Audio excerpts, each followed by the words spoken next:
Hello people, welcome to Prep Elevate. We've already discussed CAT 24 slot 1 questions of para summary. ठीक है, अगर आपने नहीं देखा है वो वीडियो तो प्लीज आप देख सकते हैं उसको. आज हम डिस्कस करेंगे स्लॉट 2 के क्वेश्चंस पैरा समरी के. Same drill. हम पहले देखेंगे कि क्वेश्चंस का डिफिकल्टी लेवल बिना पढ़े उसको डिटेल में एनालाइज करने की कोशिश करेंगे. अटेम्प्ट करना चाहिए, नहीं करना चाहिए. And second thing is options को कंपेयर करके कैसे करेक्ट ऑप्शन तक पहुंच सकते हैं. ठीक है, ओके. ये हमारा पहला क्वेश्चन है. See if I have to look at the length, it looks decent, but कहीं ना कहीं ये बहुत डेंस लग रहा है. ठीक है, डेंस क्यों? ये देखो ऑप्शंस बहुत लेंदी लग रहे हैं, राइट? तो दैट टेल्स मी कि बहुत ज्यादा इंफॉर्मेशन पैक्ड ये हो सकता है. बट अगर वर्ड्स की तरफ देखें तो बहुत ज्यादा अनफेमिलियर नहीं लग रहा है. रैंडम स्कैनिंग कर सकते हैं वर्ड्स की. Scientific findings, cultures, patterns, physicists, collision of views. Again options में भी देख लो, फिजिसिस्ट, रिसर्च, फाइंडिंग, तो कुछ तो साइंटिफिक फील्ड के अराउंड हो सकता है.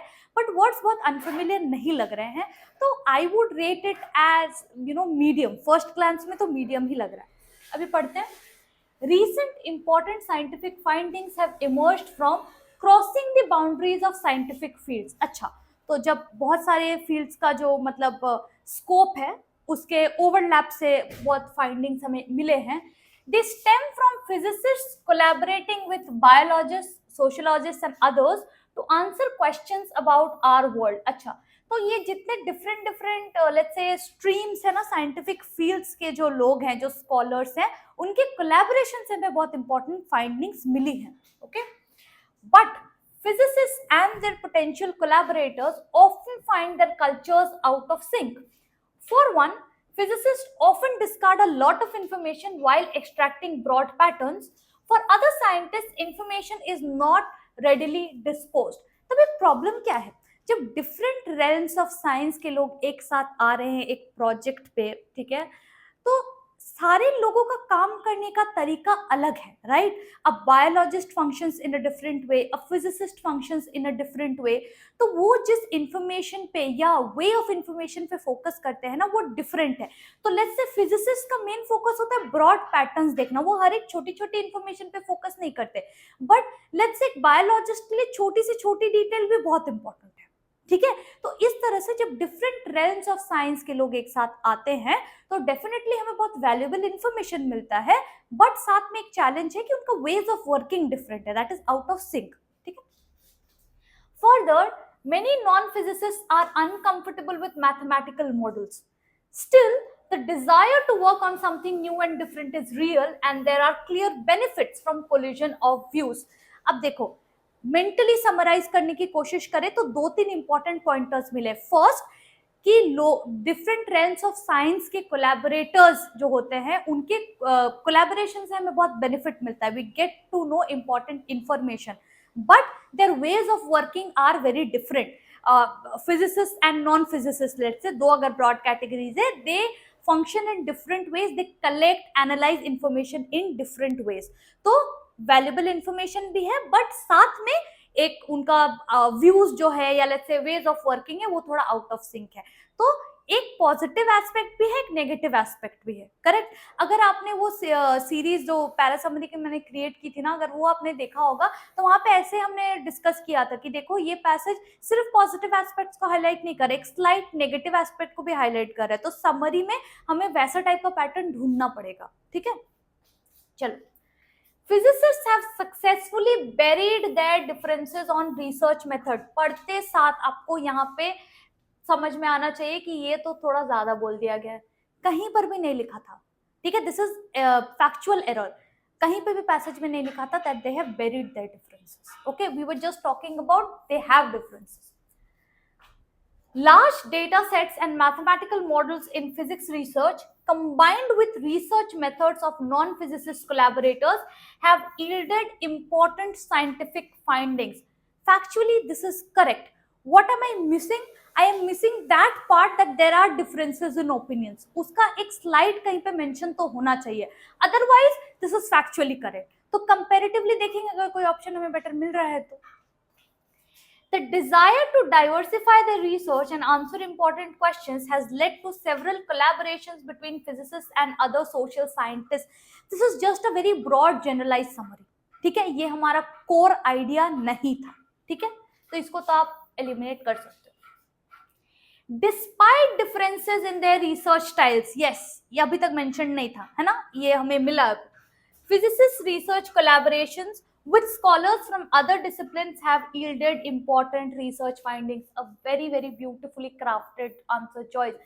अब आप देखो बी और डी में आप कंपेयर करके समझ सकते हो कि मैं क्या बात कर रही थी. ये वाला पॉइंट यहाँ पे मेंशन्ड है, although in a different way, but mentioned है. ठीक है, वो क्रॉस साइंटिफिक कोलैबोरेशंस. बट ये जो डिफरेंस है रिसर्च फाइंडिंग्स में, this was an important idea of the passage जो कि डी में मेंशन्ड है, and hence D is a better choice. Okay, I hope you have understood. Medium level question. ठीक है, जो फर्स्ट ग्लांस में हमें लगा था वही है, ये मीडियम लेवल ही. किसी किसी को इजी भी लग सकता है. ओके, चलो. ओके, सबसे पहले ये चीज देखो, पहले क्वेश्चन में ना क्वेश्चन और आंसर चॉइसेस एक ही पेज में थे. सो दैट टेल्स यू कि पैराग्राफ का जो लेंथ है वो शॉर्टर था, राइट. बिकॉज यहाँ पे ना देखो, मैं बता देती हूँ आपको, आंसर चॉइसेस मुझे दूसरे पेज में डालने पड़े because I was not able to adjust the answer choices. तो डेफिनेटली उससे तो लेंदियर है पैसेज. अब फर्स्ट ग्लांस में अगर मैं देखूं तो देखो अनफेमिलियर वर्ड्स कुछ है क्या. डिप्लोमेसी दिख रही है मुझे, military, economics, charge, governments, advocates, cyber troops, government. अच्छा, कुछ government political policies, probably diplomacy, cyber troops. अच्छा, सो साइबर इंफॉर्मेशन भी हो सकता है. अनफेमिलियर तो कुछ नहीं लग रहा है, बट लेंदी है. देखते हैं अब आंसर चॉइसेस से हम particularly will be able to understand कि ये किस लेवल का डिफिकल्ट है. Okay, different from individuals, states conduct warfare operations using the DIME model. Diplomacy, information, military and economics. Okay, तो डाइम मॉडल के बारे में है, ये डाइम को एक्सपैंड किया गया है. और स्टेट्स जब वॉर करते हैं आपस में तो डाइम मॉडल का इस्तेमाल करते हैं. ठीक है, most states do everything they can to inflict pain and confusion on their enemies before deploying the military. मतलब फेस टू फेस एक मिलिट्री कूप होने से पहले हर स्टेट ट्राई करती है कि सामने वाले गवर्नमेंट को जितना हो सके हम कंफ्यूज करें, we inflict pain and confusion just so that you have an upper hand. And the time when I am recording this, this is like a very contemporary issue. ठीक है, I won't dive into the details, but if you know it, you know it. So we are going through those times where you might have realized, although that is cross country now, ठीक है, but ये states के बारे में बात की गई है.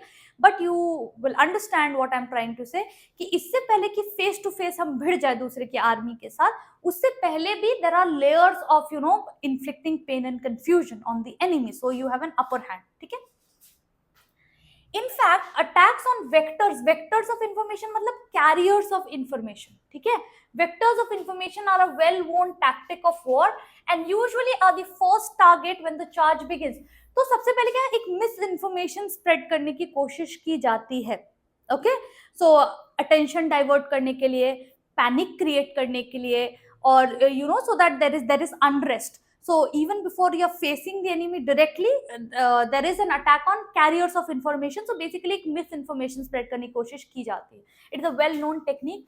It's common for telecom data and communication networks to be routinely monitored by governments, which is why the open data policies of the web are so concerning to many advocates of privacy and human rights. तो continuously जो हमारे telecom data है ना, उसको government monitor करने लगती है obviously enemies के जो डेटा को. And this is also cause of concern for people who say that हमारी प्राइवेसी फिर कहाँ है. नॉर्मल टाइम से हमें रियलाइज नहीं होता है. We feel that we are functioning in a very secure and let's say hassle free environment. But जैसे ही कोई क्राइसिस होती है तो ये ओपन डेटा हो जाता है फिर. Like your data is no longer just yours, it's for the states to handle. तो that is a cause of concern to people who say that privacy is our fundamental right, है ना. तो ये उस बारे में है. Within the worldwide adoption of social media, more governments are getting involved in low-grade information warfare through use of cyber troops. तो directly attack करने की जगह हम इंफॉर्मेशन सिस्टम्स को पूरा हैक करने की कोशिश करते हैं, जिसमें हम साइबर ट्रूप्स की हेल्प लेने लगे. This is also another form of war after social media has become so popular. ठीक है. According to study by Oxford Internet Institute in 2020, cyber troops are government or political party actors tasked with manipulating public opinion online. ठीक है, तो who are tagged as cyber troops, ये ऐसे लोग होते हैं जो गवर्नमेंट के लिए काम करते हैं and they make sure that they are manipulating public information. So basically information और मिस इन्फॉर्मेशन को इतने क्लोजली बाइंड करके उसे स्प्रेड कर दिया जाता है that it is very difficult to distinguish between the two. So these people act as cyber troops. ठीक है. The Oxford Research Group was able to identify 81 countries with active cyber troop operations, utilizing many different strategies to spread, देखो, false information, है ना, including spending millions on online advertising. तो ये पूरे process के बारे में बताया गया है कि there are so many countries, 81 to be precise, which this research has found that they are actively using cyber troops to manipulate public opinion online, है ना, false information spread करके. ठीक है. डिफिकल्ट नहीं है समझने में पैसेज, आई वुड अग्री. अब ऑप्शन से हमें पता लगेगा कि एक्चुअली ट्रिकी है या नहीं. Okay. As part of conducting information warfare as per DIME model, many governments routinely monitor telecom data and communication networks and use cyber troops on social media to manipulate public opinion. Factually, absolutely correct. कुछ दिक्कत नहीं है, कुछ ऐसा out of scope मुझे नहीं लगा, कुछ बहुत एक्सट्रीम मुझे नहीं लगा. बट फिर भी अब देखो एक चीज आप समझो, ये ऑप्शंस भी लेंदी हैं, तो इस वजह से ना अगर ये पैसेज इजी टू रीड है भी तो भी ऑप्शंस के साथ कंबाइन करके ये वन नॉच हायर जाएगा. Like it would definitely follow in the medium to difficult category because options are also lengthier to read and I keep repeating exam timed conditions में होता है, you don't have all the time in the world. तो easy है भी but time pressure है तो दिक्कत हो जाएगा ना, you will mark the wrong answer. ठीक है, ए तो ठीक ही लग रहा है. देखते हैं. Following the DIME model, many governments have taken advantage of open data policies of the web to deploy cyber troops who manipulate domestic public opinion. ये दिक्कत लग रहा है मुझे वर्ड, कहीं पे भी डोमेस्टिक पब्लिक ओपिनियन नहीं था, it was just public opinion.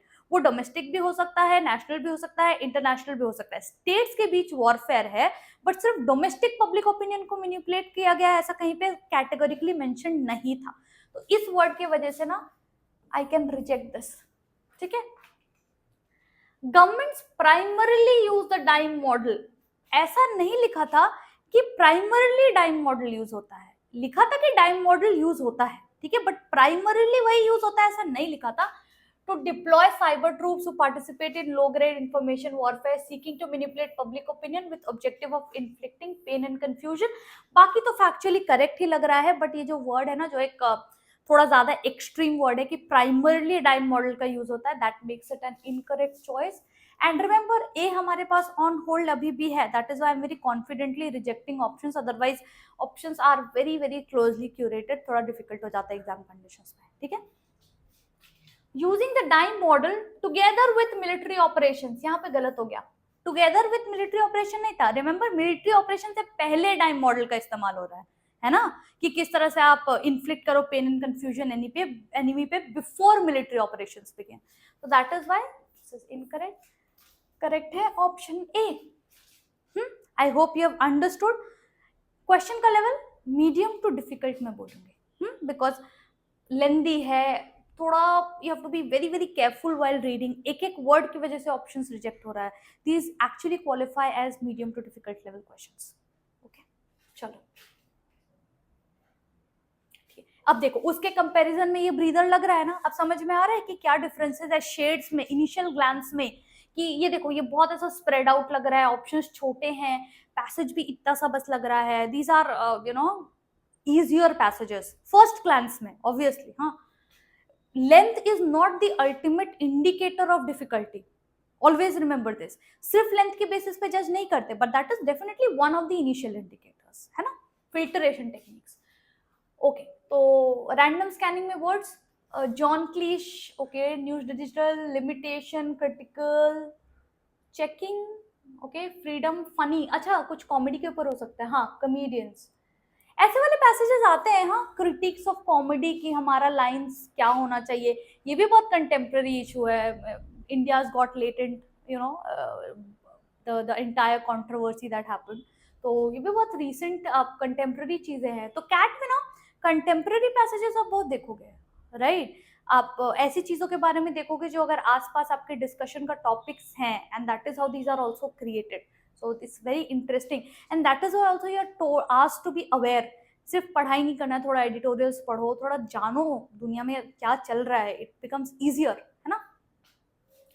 ठीक है. Comedians, okay.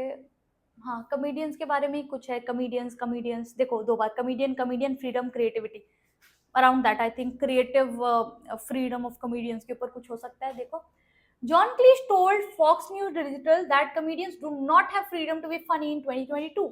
There's always been limitations on what they are allowed to say, Cleese said. I think it's particularly worrying at the moment because you can only create in an atmosphere of freedom where you're not checking everything you say critically before you move on. Okay, so this person has expressed his opinions that it's a very difficult life for comedians. He's talking about 22 when he probably gave that interview, because if we have to always check critically what we are saying, it's very difficult to be funny and right, है ना? funny and correct.